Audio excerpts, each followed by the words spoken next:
Welcome back to 2.5 Hours. I'm Brian Becker. We're in our Washington, D.C. studio with Garethe Porter. He's an investigative journalist. With Ivan Eland, he's the senior fellow and director of the Independent Institute. And Susan Lindauer, a former U.S. intelligence asset. She's joining us by phone. We're going to be discussing the word terrorism, the use of terrorism, and the use of the struggle against al-Qaeda by the U.S. foreign policy establishment during the Clinton administration, the first George W. Bush term, and then now under the Obama administration, and how that impacts both the political discourse, the political debate, and of course U.S. policy in the Middle East and in South Central Asia. Garethe Porter, you've written a great deal about the U.S. War in Afghanistan, the U.S. relationship to the Taliban, the war against the Taliban, the war against al-Qaeda. Just in the last days, it's been announced that in Qatar there will be a new office opened with the permission of the United States for the Taliban to set up a liaison-type relationship, a negotiation relationship perhaps with the United States and the Karzai government. That's a far cry, isn't it, from where we were with the Bush administration, which said no negotiations with the Taliban? What's going on? Well, what's going on is that the United States is indulging in its usual practice of changing the way in which we characterize a particular political government or political entity depending on what U.S. policy needs are. And in the case of the Taliban, they've gone from being the enemy and terrorists, which is, it's common for, was common for the Bush administration to refer to the Taliban as terrorists. The U.S. military has, continued to refer to the Taliban as terrorists in the past. And now they are not terrorists. I think it's fair to say the U.S. is not going to continue, in terms of the Barack Obama administration, to refer to them as terrorists. And indeed, the vice president gave an interview with Newsweek magazine in which he made the statement, they are not the enemy. The Taliban are from now on not to be considered as the U.S. enemy, at least as far as the White House is concerned. And I think that is that's a signal that that's the direction U.S. policy is moving. Ivan Eland, what accounts for the shift in the language? Does it reflect just a change in public discourse, a public relations position, something for domestic consumption? Or does it reflect something deeper in terms of U.S. orientation towards Afghanistan? Well, I think the basic problem is that the U.S. has lost the war, and it's lost the war a long time ago. And it now has to deal with the Taliban, or will have to deal with the Taliban in a different sort of way, not as an enemy, but as the reality that they'll probably end up having greater influence in Afghanistan, if not running part of the country or maybe all of it. So I think it's a pragmatic approach to U.S. As Garethe was saying, the policy needs to shift, and so now we're recharacterizing groups. This recharacterization of groups is happening also with a group that's in Iraq, the Mujahideen al-Khalq. They were on the U.S. terrorism list, and now, many people in this country, conservatives, neoconservatives, would like to take them off. So this recharacterization of groups is not unique to the Taliban, as Garethe, I think, was saying, that it just depends on U.S. policy. And the U.S. has the worst of all worlds. It said that it's going to leave Afghanistan, at least the combat forces, by 2014.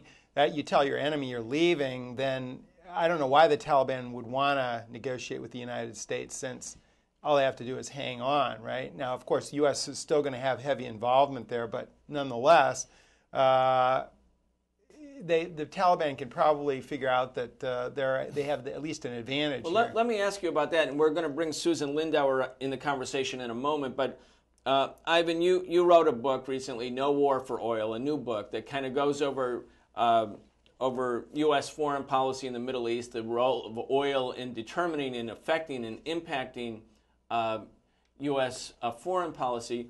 But let me ask you about what you just said, and it may be in your book. Did President Obama say we're leaving in 2014 or beginning the withdrawal from Afghanistan in 2014 for domestic consumption? In other words, to pacify a public that expects the wars to end because they thought his administration would bring an end to the Iraq and Afghanistan war? even though it sent the wrong message, perhaps militarily, to the, quote, enemy, the Taliban in this case, that the U.S., in fact, doesn't have the stomach for a long-term struggle? Well, that's the problem that the U.S. faces in long-term counterinsurgency warfare, is that the public gets tired of this sort of thing. The U.S. Has had a tradition of go in, wipe them out, and get back a war of attrition, firepower, that sort of thing. Well, counterinsurgency is not like that. It takes a long time, and then you may not win many times. And there's also thousands of Americans have died. Right. I mean, Susan Lindauer, let me ask you, there are tens of thousands of Americans, in addition to the hundreds of thousands, perhaps, of Afghans who have been killed or wounded. Thousands of American GIs have been killed or wounded. Suddenly the U.S. says, well, let's negotiate with the Taliban. You have a lot of experience as a U.S. government asset in the use of the term terrorism. How do you view all of this? Well, I think it's political reality that they have to negotiate with the Taliban to devise how the United States will have a relationship when the Taliban resumes its authority. Karzai is a lost cause. He's a puppet who has no hold over the country beyond the front gates of his little palace. They are not. He's not going to survive, I don't think.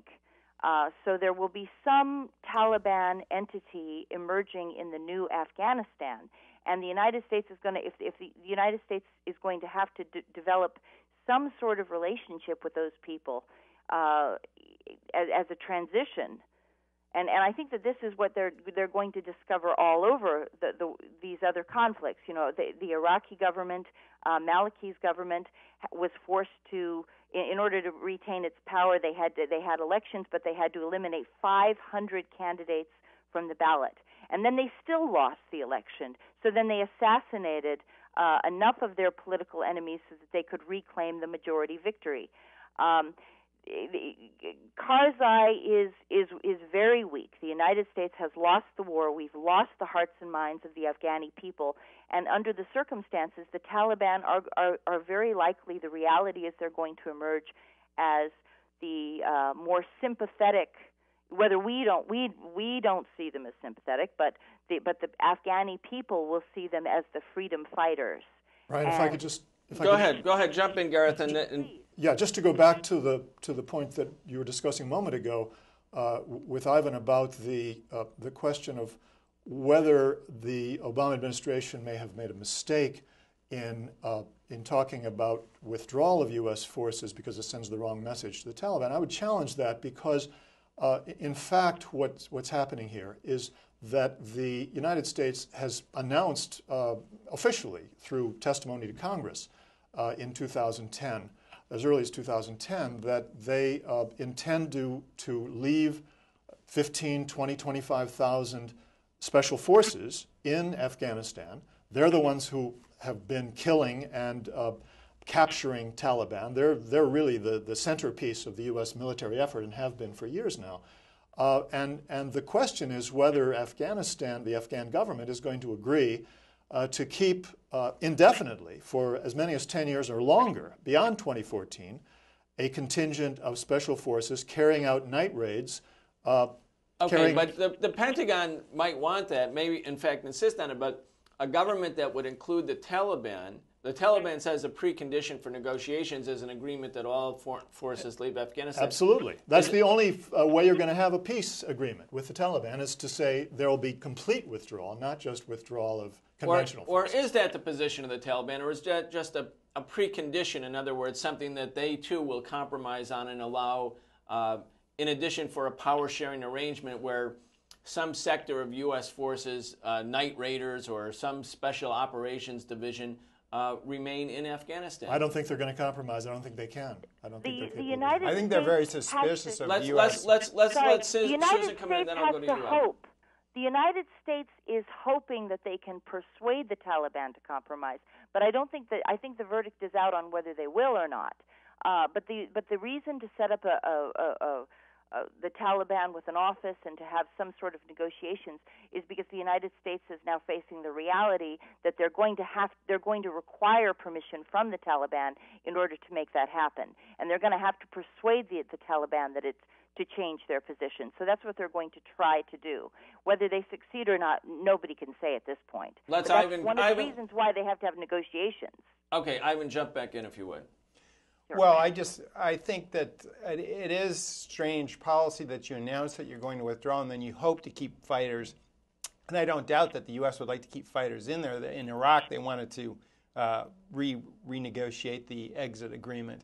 But, and certainly I think the United States should have never gone in and tried a nation-building project in Afghanistan. And also I think they should have withdrawn a lot earlier. But if you're trying to win the war, which they still seem to be, they still had some hope for, probably not anymore, but, you don't do that type of strategy where you say, well, we're going to leave. But, of course, Barack Obama had to do that for domestic reasons. Okay, Susan Lindauer, I want to come back and go back to you worked for the U.S. government as an intelligence asset. I want to go back and trace some of the history of Al-Qaeda. And even though Al-Qaeda formally took shape in the 1990s, the players, the leaders of Al-Qaeda certainly existed as political actors and military actors well before that. In 1978, when the Afghan government toppled and a socialist government that became an ally of the Soviet Union took its place, the CIA began a massive, probably the biggest ever up until that time, covert operation to support the Mujahideen, funneling huge amounts of weapons, including advanced weapons, into Pakistan for the purpose of aiding and arming these Mujahideen, led by none other than at least one of their top leaders, Osama bin Laden. Trace some of that history for us. Well, the United States has even Hillary Clinton has admitted that the United States created the Taliban. Created Al-Qaeda, not the Taliban, created Al-Qaeda.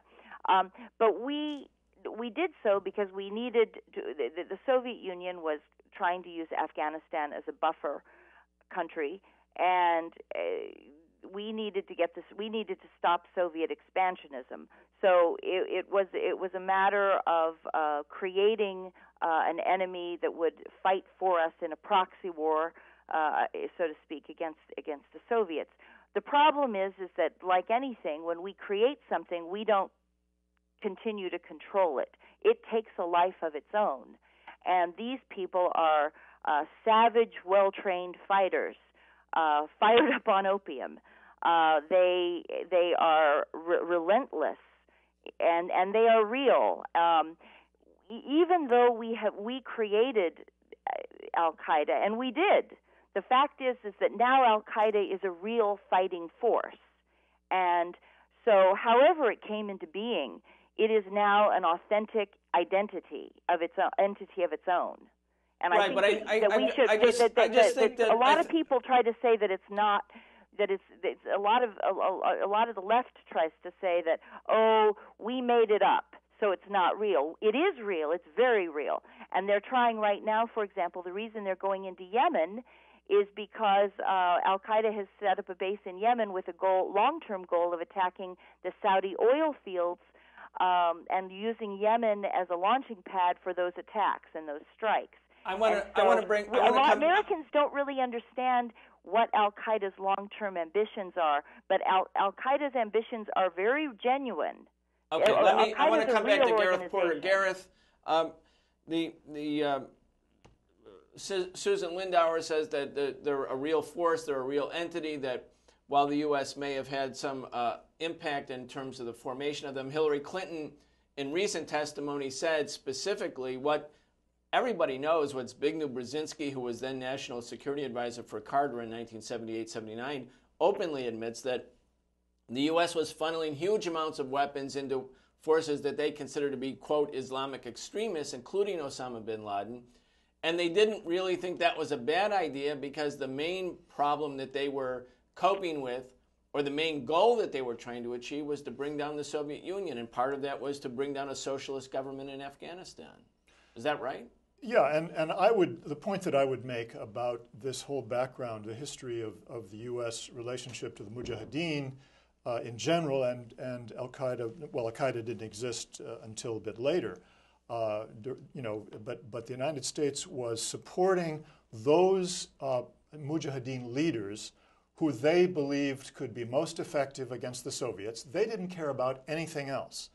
And I think one has to understand that there's a structural problem here of U.S. foreign policy being guided by this opportunism to do anything that will build U.S. power relative to our enemy, whether it's the Soviet Union during the Cold War or Iran or Iraq after the Cold War. And that this means that those policymakers who are in charge of U.S. national security don't care about the potential real impacts of those policies on the people who have to suffer the consequences, in this case, the people of Afghanistan. One of the CIA operatives who was involved in the whole covert operation in Afghanistan famously once said, something to the effect that, do we care about what happens to the people of Nangarhar province in Afghanistan? No, we probably don't. And that problem, I think, eventually then comes back to bite us. But, primarily it bites the people who are the victims of U.S. intervention in Afghanistan, in Iraq, and everywhere else in the world. So, there's a culture that goes with this structural problem. And it's a culture of really the American people and their officials in the U.S. government who deal with national security not caring about the people who are the ones who suffer the consequences of U.S. policy. Ivan, I want to ask you what, Garethe just said what the impact was on the people in those countries. I want to ask you about the impact on the American people's judgments and their political calculations, because each time an enemy is identified and labeled a terrorist, there's a great deal of media mobilization and sort of a hysteria that's generated against the next enemy. And then it turns out that the enemy becomes the friend and the friend becomes the enemy, and there's this kind of flip-flopping. And even in the case of Nelson Mandela in South Africa, for instance, the CIA helped arrest Nelson Mandela. They identified the African National Congress as a terrorist group. That was the official position of the United States. And then it flipped over in the mid-'80s when apartheid was no longer tenable, and Nelson Mandela became a freedom fighter. How do the American people digest this? Are they aware of it, and does it create a kind of cynicism about what the government and the media are saying? Well, I think people don't really focus as much on foreign policy as they do on domestic issues for elections and just in general. And a lot of people, they don't have too much experience with, they may have experience with education policy or employment policy or whatever, but foreign policy is a little bit different. They don't have as much experience in foreign and defense policy since it's all done overseas, or most of it. And so I think, unfortunately, it is possible to say anything. And if you look at the history of U.S. wars, most of them, the reflexive action of the American people is, oh yes, the president is, even if he's from another party, is telling us that we have a threat out there, so initially they're going to support it. Now, if the war lasts too long, if there's too many casualties, if the stories don't match up, as the Iraq War went along, as that happened, people get skeptical about what's going on. And I think they're in Afghanistan too, because this thing has gone on for 10 years now. Well, if the people don't care that much about foreign policy, they're carrying, in the case of the United States, there's 40 million people who are either unemployed or underemployed or stopped looking for work. Millions of families have been foreclosed or are threatened with foreclosure. It's understandable in a way why you'd be focused on immediate conditions like that. But as soon as the election's over, the big issues normally tend to be driven by foreign policy dominated concerns. Is the United States an empire? Does it function as an empire where its own people are merely sort of pawns in this process? Well, I think to some extent that's true. I wrote a book called The Empire Has No Clothes, U.S. Foreign Policy Exposed. So I do believe that the U.S. is an empire. It's a different kind of empire than the British or the Roman Empire, which were formal empires. It's a more informal empire of bases, alliances, one-sided alliances, and U.S. interventions overseas. But I think one of the things that the elite is very happy to do is hide the costs of war. And they can do this by, instead of raising taxes, George Bush didn't do that in the Iraq War, they print money or whatever, or they do these types of things. Now, and one thing that's changed from Vietnam is that there's no draft or conscription. And so we have a small elite military that's used to sacrifice. These people join the military because they want to do this sort of thing. And your average middle-class kid isn't being dragged out of some career as a doctor or lawyer into some war overseas. And I think that's allowed these wars to go on much longer after the Vietnam experience. People do look out for their interests, and that has lowered the cost in terms of the public opposition. Now, of course, we're still pouring lots of money, but money is sort of something people, with the income tax withholding and stuff, that they're not even aware of that. They've how much that is going to the war. Susan Lindauer, I want to stay on the subject of American domestic public opinion in this issue, because after 9/11, the issue of terrorism became the dominant story, really, in U.S. politics, not just for foreign policy, but in terms of the domestic politics. Certainly in the issue of civil liberties, the issue of the development of the Board of Homeland Security, and the Patriot Act, all sorts of things that seriously encroached on civil liberties here. And at the same time, American people were told that Afghanistan under the Taliban was a gruesome situation for women because of the policies of the Taliban. How then, that was part of the justification for the war too. If we're going to negotiate with, or the U.S. government's going to negotiate with the Taliban and bring them back, as you said, because there's no option, what about those other issues? Do they just disappear into the vapors? I'm laughing because we're seeing the same thing today in Libya. The United States has established a homeland for Al-Qaeda in Libya. A lot of the fighters that have been in Afghanistan and Iraq, the number one nationality was Libyan, and so it appears that Obama has accidentally or intentionally embarked on a policy of repatriating them to their homeland, possibly to try to get them out of those foreign wars. And now Al-Qaeda has taken over from Gaddafi's government, and the very things that caused the United States to go to war in Afghanistan, the abuses of women, that was heavily cited.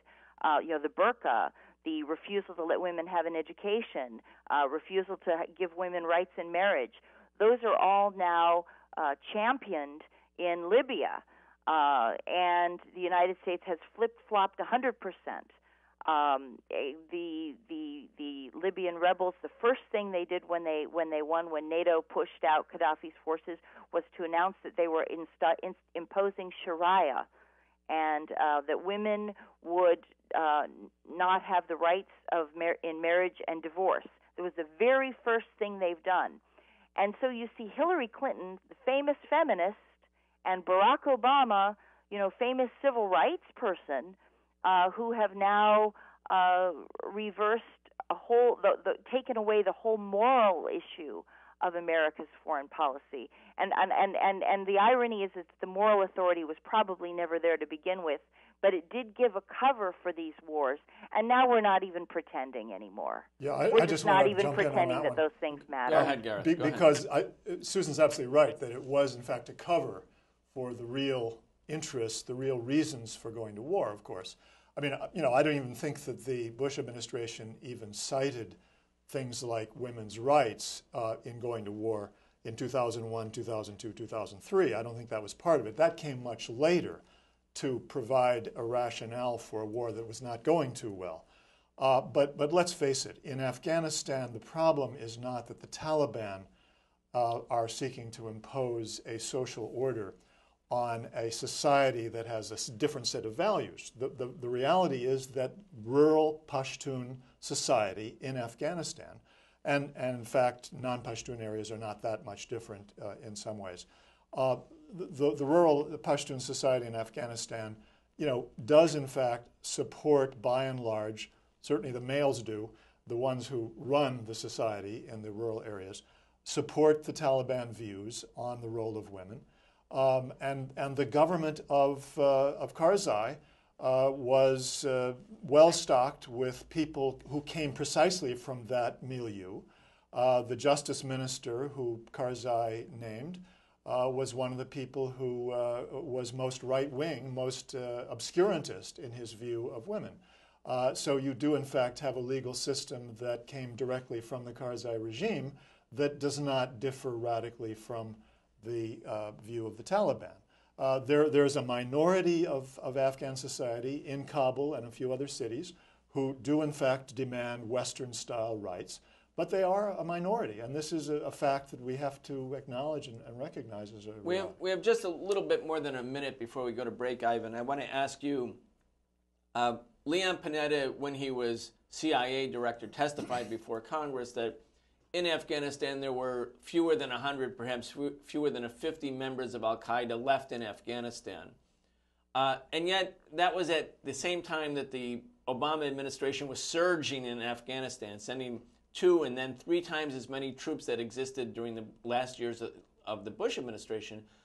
Was it not al-Qaeda anymore? Was there some other reason that the U.S. was not only going forward with the Afghan war, but in fact expanding it? Well, I think they just got caught up in the nation-building aspect of it, and they started believing their own rhetoric that you have to drain the swamp of the factors that lead to terror, so we're going to rebuild the whole society. And I think, of course, there's probably geopolitical, reasons for that too. What usually happens in warfare in the United States is it's just like a prosecutor. If you have a criminal, you try to heap all the charges you can on them and get one to stick. It's the same way with war. You try to develop all the rationale that you can for the war, and then some will, have better resonance with the American public than others. And, certainly aspects of the American public are concerned about women's rights and that sort of thing. But if you really believe that that's why we did Afghanistan, that's a little far-fetched. We're going to give you the last word before we take a break. Susan Lindauer, we're taking a break right now. We're going to thank you very much for joining us, and we'll be back in just a minute. Thanks so much.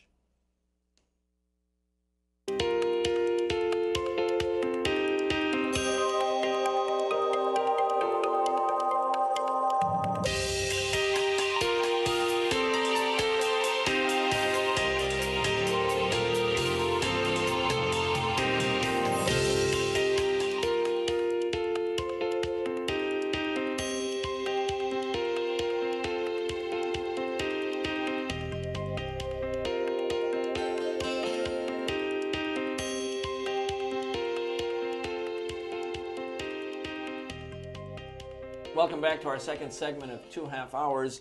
I'm Brian Becker. We're joined in our Washington studio by Garethe Porter, investigative journalist, and Ivan Eland. He's the senior fellow at the Independent Institute and the author of the new book, No War for Oil.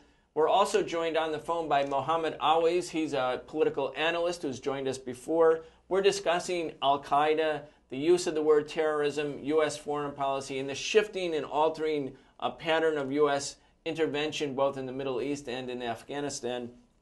Garethe Porter, in the recent week, President Obama has addressed a major gathering and the whole nation, in fact, about what's projected as a cut in the U.S. defense budget for the next 10 years as a consequence of other budget cuts that are taking place. His speech was kind of interesting. He said, as we move past the decade of war, as we transition out of Afghanistan, as we've transitioned out of Iraq, that there will be other imperative needs for the U.S. to maintain its military presence and its, quote, global responsibility. What does he mean by global responsibility?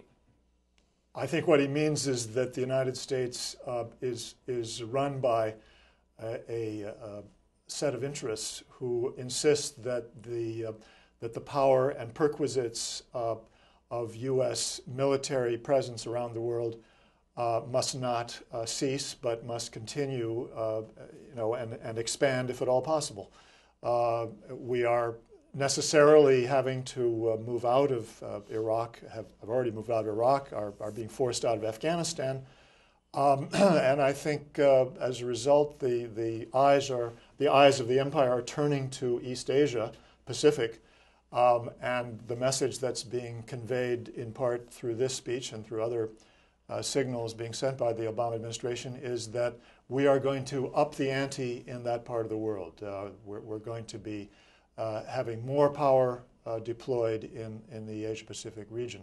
So, I mean, what's happening here is something that is going beyond even what I thought. In my cynical view, the Obama administration and what I call the permanent war state in the United States could get away with. I thought, given the fiscal crisis, the economic crisis of the United States, which is of such a magnitude and so serious, that this administration would be forced really to make substantive cuts in the military budget and the national security budget. And he's basically saying, as we have seen in this speech, that the budget is not going to be cut. It's going to, the growth of the national security budget, the military budget, is going to slow in the coming decade. Let me bring you back, Ivan, if I can.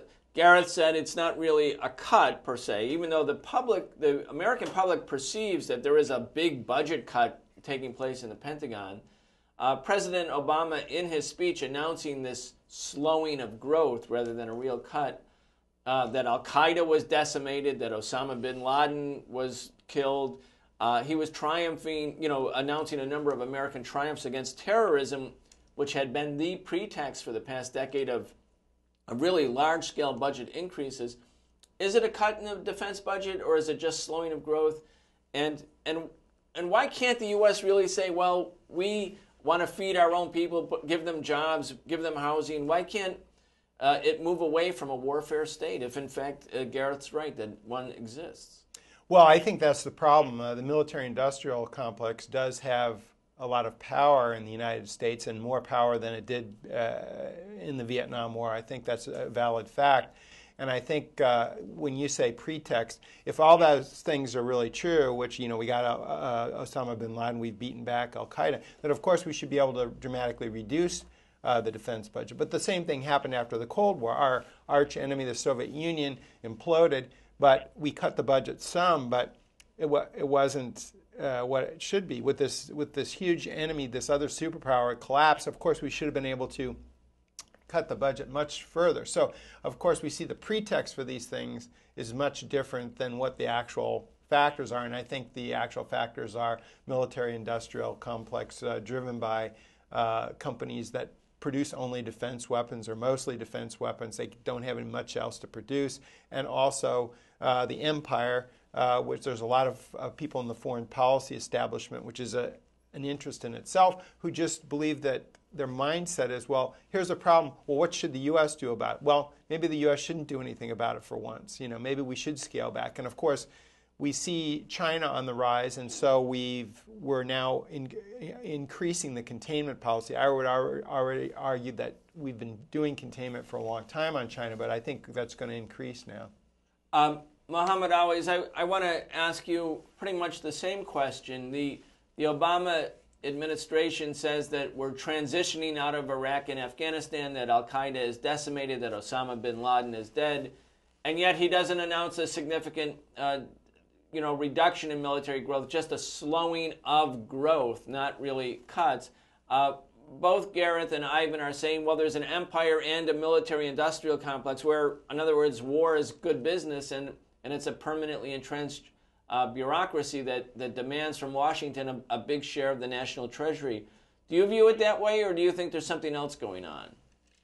I think it is a reassignment of funds. That's all what they are doing. They're reassigning where they are going to spend the funds. But I think the military-industrial complex, it is still well and alive, and it is really very sad to hear that the president is talking about defeating terrorism by just killing Osama bin Laden. Why did he, or George Bush first, occupy Iraq and killed 4,500 Americans? Yes, they killed the 4,500 Americans because America had no business in Iraq to be there and to kill Saddam Hussein and kill another 600,000 to maybe 1,200,000 Iraqis.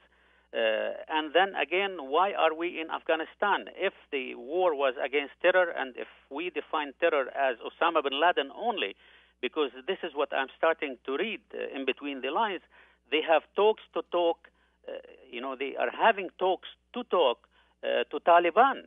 That means all of this war and the killing of American soldiers and the European soldiers in Afghanistan and the killing of thousands and thousands upon thousands of Afghanis and Pakistanis and the spending of trillions of dollars that brought down the U.S. and the world economy down on its knees. Why did they spend all that money? Where were they before to stop George Bush from going into these adventures and going after Osama bin Laden? Osama bin Laden took credit for doing the 9/11 attacks and a couple of other attacks. But why they did not go after Osama bin Laden and Al-Qaeda core itself instead of going and destroying two countries and killing close to 2 million people and maiming hundreds of thousands of people, including maybe up to 38,000 Americans, and the post-traumatic stress disorder that these soldiers are coming back with. We just saw the soldier who committed a crime. If I could just jump in on this. Mohammad, we're going to have both Ivan and Garethe want to jump in at this time. Go ahead, Garethe, and then Ivan, and then back to Mohammad. I'm glad that he's highlighted the way in which President Obama has claimed this victory over terrorism by citing the killing of Osama bin Laden. And in this case, as in so much of that is involved in U.S. national security policy, the reality is very different from the truth. The U.S. Intelligence community has known for years that Osama bin Laden was not really in charge of al-Qaeda. He was a figurehead. He was not at all the leader of al-Qaeda. He was not the one who was making decisions about operations. He had been ailing since 2001 to the point where it was clear that he could no longer play the role that he had before 9/11. And so, I mean, this whole idea that killing bin Laden was this huge victory over terrorism was a complete public relations maneuver which did not correspond with reality at all. And so, I mean, I think that, you go back to 2001, the other side of this, things are not what they seem, is that the neoconservatives who pushed for Iraq, for the Iraq War, were totally against going into Afghanistan militarily. They were against it in 2001. They tried to prevent it, the reason being that it would interfere with their plans for Iraq. And as a result of the neocons' opposition to going after al-Qaeda in Afghanistan, what happened was the United States simply overthrew the Taliban government, which is the easiest thing to do. And within days after the overthrow of the Taliban government, Bush gave the signal to Rumsfeld and said, you can start planning the war against Iraq. Ivan, jump in yourself, and I want to go back and ask you about the role of the neoconservatives and their impact both on Bush and on Obama. But go ahead, Ivan. You were going to say. Yeah, well, I think Garethe's right. There were other hidden factors behind this thing, and if you're fighting terrorists, it can be done fairly cheaply in military terms with drones, special forces, that sort of thing. But since George Bush took office, he's increased the defense budget by 50% in real terms. Now, a lot of this wasn't equipment that would be used in a fight against terrorism. It wasn't even a lot of equipment that would be used in a war like Iraq. So I think we see that there are other. They use this as an excuse to build up the defense budget. And as I said before, if we have won the war against terrorism by getting Osama bin Laden and that sort of thing, which of course Garethe rightly says, that's probably bunk. But if we have, then we ought to be able to reduce the defense budget by 50% or at least go back to where it was before. But of course they're not doing that. So it's just an excuse to do other things. And I think. And we get diverted into places like Iraq and that sort of thing. And I think there wasn't a big threat during that period. Now we have a bigger threat, or at least that's what they're saying. China has finally come into its own, and maybe now that was the bridge, this war on terrorism, to get us to a new excuse for more defense spending. That's a very cynical view, but you do it. That's in the Pentagon. These things you have to have a threat, or you can't get funding. Mohammad, let me come back to you. I think Ivan's raising an interesting point there. During the Cold War, after World War II, and up until the collapse of the Soviet Union in 1991, the fight against world communism and Soviet influence was used as a pretext for every intervention by the United States, and of course a massive construction of the military-industrial complex. That enemy disappeared in 1991, and terrorism became the new sort of world boogeyman, so to speak, as a pretext. Wesley Clark, who was the former NATO commander during the Yugoslav War in 1999, said recently, and he said it earlier too, in fact, that he met with members of the Rumsfeld Defense Department right after September 11th, and that they identified that Syria, Lebanon, Iraq, Iran, Somalia, Libya, all governments that clearly had nothing to do with September 11th, were targeted by this neoconservative agenda for overthrow, and in fact that was the dominant sort of thrust of U.S. foreign policy, not Al-Qaeda.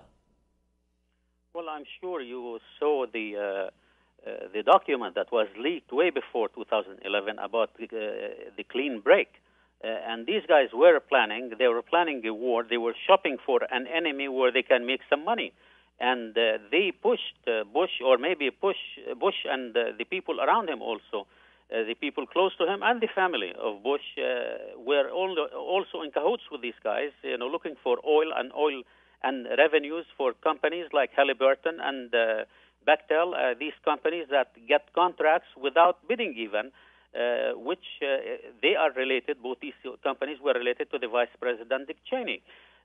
So by them going out now and shopping for a new enemy and, going to Asia, looking for an enemy, this is not going to serve the interests of the United States. This is a global market now. We are a global world. We are, this is redundant here when I say global world, but the world is a small village, and we cannot live without, depending one on the other. And the way they are doing it now, I don't think it's going to serve. If they raise the ante with the Chinese, remember, we are getting a lot of cheap product from the Chinese. If we raise the ante with them and make them the enemy, or make, that part of the world the enemy, then we are going to have serious problems with the economy, which we already have, more than what we have. So I don't know how these guys think, or how, it's not even these guys. Let me separate, between, there are people, lobbyists, I'm not calling the K Street lobbyists as lobbyists. They are some big dollar lobbyists, who are trying to convince somebody, to convince the president and, the administration, and the Congress, which is, it is, to me, it is controlled now by the Tea Party and people like that. They are trying to convince them that there is still threat in the world, and before they were saying the Russians are coming, and then Al-Qaeda is coming. Now they are saying the Chinese are coming. And they want to continue, like your guest said, building armaments and selling armaments and getting contracts under the so-called secret, and they cannot disclose what kind of material they are buying, but they are getting millions and millions and maybe billions and trillions of dollars. We have that new thing about that we heard about that medicine company who are, I think they are creating a vaccine against smallpox, who got $480 million from the FDA, from the U.S. government, without bidding, without anything, because they are friends with President Obama. Okay, so Mohammad, I thank you for your point. We're going to come back to you in a moment. I want to ask you guys the same point that about something that President Obama said. He said, as we look beyond the wars in Iraq and Afghanistan and the end of long-term nation building with large military footprints, we will be able to ensure our security with smaller conventional ground forces. So in addition to budget considerations, this sounds like a realignment of an operational military doctrine, at least operational in the past decade. Do you see it that way? The only thing that's happening here is that the United States has been defeated in Iraq, has been forced to evacuate its troops despite the insistence by the U.S. military that it must have a major contingent of troops remaining in Iraq for decades to come. Now we've clearly lost the war in Afghanistan. We've been unable to prevail over the Taliban. And certainly that's what he means when he says the end of long-term nation building. That's about Afghanistan. Yeah, he's talking about Afghanistan, and he's trying to put a face on that says we have this brilliant strategy, which is the result of our brilliant minds in the Pentagon and the CIA and the White House thinking this through, when in fact the only thing that's happened is that they've been unable to do what the military has been unable to do what it set out to do. And so what is left now is special forces in Yemen, in Somalia, and other places, and drones that are still operating in Pakistan, although there's a very good chance that they'll be forced out of Pakistan in the future. And so what he's really saying, or what he's doing, is to continue as much of the military and paramilitary programs as he can, as long as they've been not forced to terminate them. It seems when you look at the big picture, Ivan, if Garethe is right, and I want to ask you if you think he is, that the U.S. was defeated in Iraq, appears to being defeated in Afghanistan, and on the way out in Pakistan, having to reorganize and lessen its military intervention in Pakistan through drones because of the falling out with the Pakistani military. When you look at that whole mosaic, you see a failed military picture. Of course, it was under the pretext of fighting terrorism, and is this just kind of face-saving by the politicians, or is the new emphasis on Asia something whereby they say, well, the real problem in the world today is the growing influence of China, and China could be like the Soviet Union, not a short-term problem, but a big-term problem. In other words, the basis for a new Cold War as a rationale for the maintenance of this military-industrial complex. Yes, and I think what you're seeing is a shift from ground forces to air and sea power. And of course, that's what you need to fight China. And it's interesting, we're going back more towards the what was discredited, the Rumsfeld doctrine of, and previously in all the years of mechanized warfare, the air supported the ground. But Rumsfeld said air power has become so powerful, we get a local force, maybe like in KLA in Kosovo, or the Iraqi, a small U.S. ground force in Iraq, or the Northern Alliance in Afghanistan. We get them to hold the enemy, and then we pummel them with air power. And, that was great for taking over a country, but then you have to have more boots on the ground, as they saw in Iraq and Afghanistan, to occupy the country. So now they're going to, no more of this nation building because it's been so discredited. But of course, they said that after Vietnam. And then let another 20 years pass, and we'll see if the U.S. doesn't get a new set of policymakers, doesn't get dragged back into these things. But for right now, I think they're trying to shift. They increased the Marines in the Army, and now they're reducing them again. But that money will be diverted probably to air and sea power, which is what you need in Asia to counter China. So it's just a rebalancing of forces, and the cuts won't be that much probably. Mohammad, President Obama in his speech cited Dwight D. Eisenhower about the need for a balance with military spending. He didn't cite the Eisenhower's farewell address, where he warned the nation of the encroaching dangers of democracy on something new called a military-industrial complex. From your point of view, even though I think we're all agreeing that there's a shift taking place in military orientation, do you believe that the Obama administration desires to challenge the military-industrial complex and is just in the run-up to the 2012 election sort of having to mouth these same words that are sort of friendly words for the Pentagon? Or do you think that he and the base that elected him, who truly want to change in America, are preparing to challenge the military-industrial complex? Well, even if President Obama is not looking for money from the military-industrial complex, sure like hell he doesn't want them to be their enemy and to go after him by advertising against him and putting ads on television discrediting him. So he is kissing up to the military, the industrial complex. Let me go back a little bit to the nation building and the democracy. Sure. We destroyed the nation and we killed the president in Iraq, and we installed. We have a broken nation in Iraq, and we have a dictator, not Saddam Hussein. We have Noor al-Maliki, who is a dictator and who is practicing dictatorship. At the same time, we have Taliban being able to move free at will in Afghanistan, and we lost Pakistan as a country, as a sovereign, strong country in the region, who is falling into the hands of Taliban Pakistan, and it is so divided. The president does not talk to the tribes, and the tribes do not acknowledge the power of the army and the police force, and everybody has his own army. So also we destroyed Pakistan, who used to be an ally of the United States. We destroyed them, and now we are talking about them as the enemy.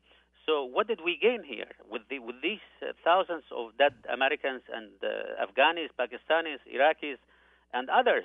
What did we gain from this military-industrial complex? Absolutely nothing. And the